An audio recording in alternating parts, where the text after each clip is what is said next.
So hello mga boss, Louie Toribio sa CAD operator. So meron lang tayong hindi naisama doon sa unang video natin, yung paggawa natin ng title block kung paano mag-import naman sa layout.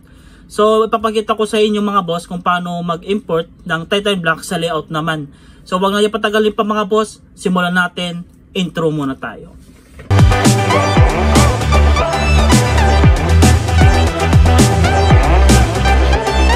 So simulan natin mga boss, ito pala yung ginawa natin sa unang video natin sa title block. So ang gagawin naman natin kung paano mag-import sa layout naman mga boss. So madali lang to mga boss. Kunwari ito kasi naka-scale na siya. Kunwari, click natin yan, right click, tapos properties natin. Makita nyo yung annotative scale. Yan. Kunwari naka-scale kayo dito ng 1:100. Okay, 1:100 natin. Tapos delete natin yung 1:1 muna. Okay. So kunwari dito kayo nag-plot nung una, yan, dito kayo naglagay ng mga drawing nyo. Gusto nyo ilagay dun sa layout nyo tong title block nyo. Ang gawin nyo lang dyan is ganito. Natin yan. Click mo lang yan. Tapos baguhin mo itong annotative scale. Yan. Click mo yan. Tapos mag-add tayo. Ibalik lang natin sa scale ng 1:1 tong ano natin. Title block natin, tapos delete, tapos okay. Yan, naka-scale na sa 1:1. So, punta naman tayo sa layout kung paano mag-setup dito. Yan. Page setup. Yan. Tapos modify. Ano lang natin ng monochrome mga boss kung wala pa kayong pen assignment. Display flat, check nyo yan. Tapos, i-ano mo natin na siya ng PDF. So, hanapin natin yung A4 size natin. Ito, kunwari ito. Yan, A4 size. Tapos, i-click lang natin ng 1:1. Yan. Kapag na-click na siya ng 1:1, okay natin. Tapos, close. Yan. Tapos, ang gagawin natin ngayon mga boss is, ikakopy natin to.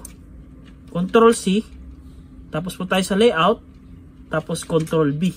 Yan. Saktong-sakto yan mga boss sa A4 size natin. So, yan. Ayan niya siya mga boss. Sakto lang natin. Move lang natin pababa. Yan. May A4 size na kayo dun sa layout nyo. So next naman natin ngayon sa mga, para sa meters naman mga boss, ang gawin nyo dyan mga boss, punta kayo dito, yan. Mag-add lang tayo ng new layout ulit, yan. Tapos, modify natin siya para sa meters naman. So, monochrome natin, yan. Tapos, PDF. So, hanapin tayo ng pang A4 size. So, may taas natin. Try natin to. Yan. Tapos, i-custom nyo siya ng 1:1.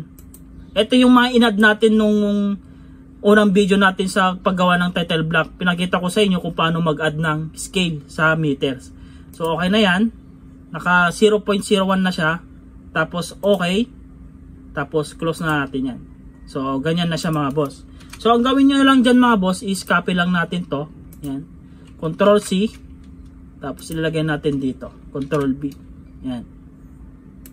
So pag malaki mga boss na ganyan, scale lang natin siya. Click nyo yan. SC. Enter. I-click nyo muna dito sa may endpoint. Sa baba. Yan. Click nyo yan. Tapos pindot nyo tong R. Enter. Tapos click nyo ulit dito sa midpoint. Ito. Tapos click nyo ulit dito sa midpoint. Dito sa may dulo. Yan, yan. Tapos, pwede nyo na siyang kontrolin pababa. Yan. So, isakto nyo lang sa papel. Yan, sakto na siya. Yan mga boss. Ito naman sa pang meters. So, ganun lang kadali mga boss yung pag-import naman sa title block sa layout nyo. So, hanggang dito na lang ulit mga boss. Mag-subscribe kayo sa channel ko. Tapos, madami pa tayong video na gagawin tungkol dito sa mga paggawa natin ng mga bahay. Kung paano mga technique sa AutoCAD. Paano technique sa Revit, paano technique sa pag-render. So madami pa ako ituturo sa inyo. Hanggang sa muli mga boss. Bye-bye na.